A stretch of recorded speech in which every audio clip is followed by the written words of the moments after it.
Yeah, so I mean, that's something that we do a lot at the Oxford Drug Discovery Institute. And so we're really interested in really kind of teasing apart these signalling cascades that are activated in microglia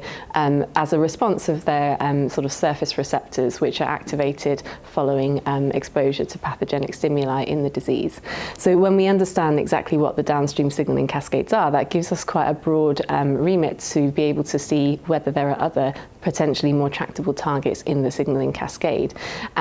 For example, at the Oxford Drug Discovery Institute, we're working quite hard to look at TREM2 signalling, and we have projects to investigate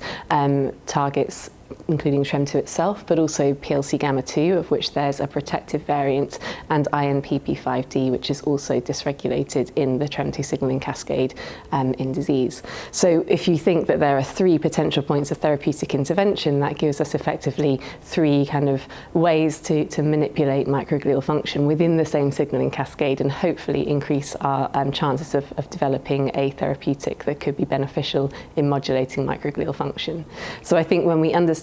what the function of the risk genes are, we can then take a broader look at the other kind of interacting proteins that are impacted by those genes to see whether there are any other potentially more tractable and druggable targets within the cascades that we can approach.